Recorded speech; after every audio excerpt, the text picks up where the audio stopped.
Hey, so I figured while I'm home and reading a lot myself, I would share with you all some of my favorite books and some books that I'm really finding helpful and that I think might give you some peace and some place to reflect while a lot of us are at home.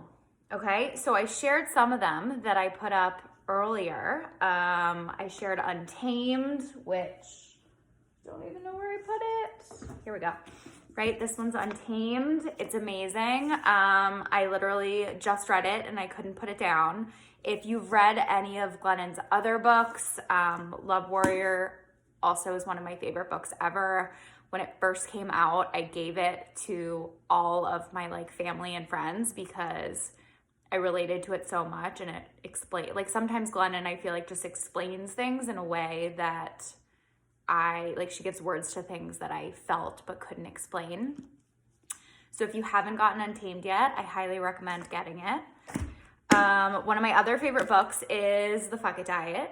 My husband actually just got into it and just read it a couple months ago. And I love Caroline Dooner. I love intuitive eating. It's something that's changed my life and been so therapeutic for me. And I really recommend it to everyone, whether you feel like you've struggled with eating or not. It is just one of the best gifts you can give yourself. And if you've heard of intuitive eating or follow some people on Instagram and stuff like that, this book is really great because it breaks down intuitive eating into a really easy way. If you guys have been following me for a while, you know I love evolution and evolutionary psychology. So I love how Caroline Dooner in the first book, the first chapter, it's called Let's Go on a Famine. And it tells you exactly how your body is meant to adapt and how your body, what happens in a famine and exactly how your body knows what it's doing and why dieting doesn't work. And she breaks down the science and the evolution of that. And I think it's so helpful to look at things in evolutionary terms sometimes because it gives us that compassion that there's not something wrong with us, that, our bodies and brains were just evolved for a specific thing. And our lives look really different now than they did when we were evolving, right? So I highly recommend this one. Especially, Caroline posted something on Instagram today too, and I just really felt the need to share it. Also, one of the things that I'm really grateful for during this time is that I can stock up on food and it's not giving me anxiety. I'm not worried about binging or purging or overeating or throwing food away or anything like that. So highly recommend this book. She also has an Audible book and she narrates it herself, and she's hilarious. What else? This one, Pema Chodron. I love Pema Chodron in general.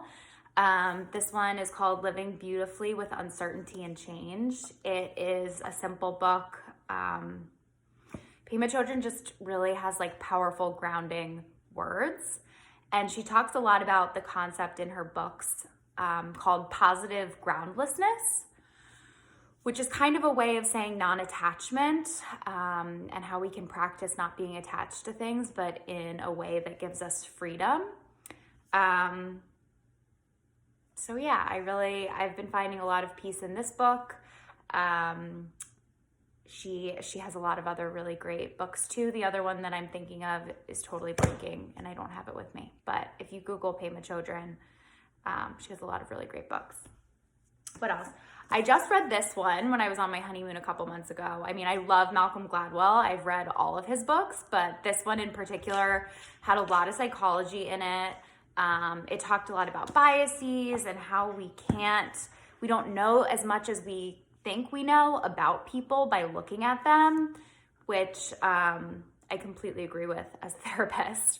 So I thought that was really awesome. And he talks about, alcohol. He talks about, some of the biggest people that have lied to us throughout history. He talks about Amanda Knox. He talks about racism and how that affects the Black community especially, and just provides so much context about how things are the way they are. So if you haven't read this one yet, this is a great one too. What else? I'm just going to keep going, guys. This is one of my favorite books ever. It also kind of talks about things from a bit of an evolutionary perspective. It's a self-help book that's a really like easy kind of primer into the type of therapy I do, which is acceptance and commitment therapy.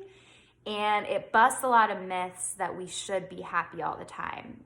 And I remember when I first read this book and when I first heard about that, it made such a big difference for me. And again, like I was saying, feeling compassion towards myself and feeling like it's okay that I felt the way I felt. And I used to, especially in the yoga community, sometimes there's this belief and phrase that goes around that's like joy is your natural state. And what I can say as a therapist is that's not true. And it's also really unhelpful for people. I mean, if you disagree and you feel like you're happy all the time, great for you. I'm not knocking it. But I think for the majority of us, it's important to realize that we're going to have emotions that come and go, and happiness isn't permanent, but also sadness isn't permanent either, and really welcoming in all of the different types of emotions. Right? As Brene Brown says, if we numb the dark, if we numb the pain, we also numb the joy. So speaking of Brene Brown, if you haven't read any of her books, highly, highly recommend that. Reading them, especially she's coming out with a podcast very soon in March. I don't know exactly when that'll be. So I have 3 of her books here, right? This is kind of the first one. This one's all about shame. It was the first book that she wrote. I also have some other ones. She has also, which now I can't find. She has Daring Greatly, which is all about vulnerability. This book completely changed my life. I can't tell you how much it changed my life.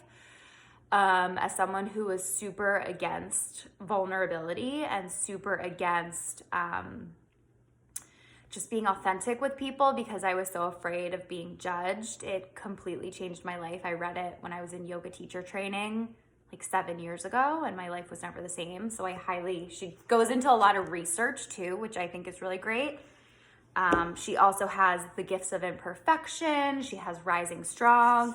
This one is like her second newest book. It is amazing. This is, I think, after Daring Greatly, one of my favorite books by her. It's all about like the courage to be yourself and be misunderstood and what the research says. And she talks a lot about compassion and how we sometimes end up shaming other people. And yeah, it's amazing. What else? You guys have heard me talk about this book a lot. I love this book by Kristen Neff about self-compassion. It teaches you a lot about self-compassion and how to be compassionate towards yourself, which is great. And what else? If you're dealing with... Right, I'd also said this is one of my favorite books too. In Times of Uncertainty, it also talks about an evolutionary perspective and also gives you some wisdom and some understanding about how you are the way you are and why you are the way you are. All right, so I hope that this served you in some way and gave you some ideas of books. I love to talk about books. Books are some of my favorite things. So let me know if this was helpful. You can share with me in the comments or send me a message. Let's all just stay in communication during this time. All right. I hope you have a great Saturday.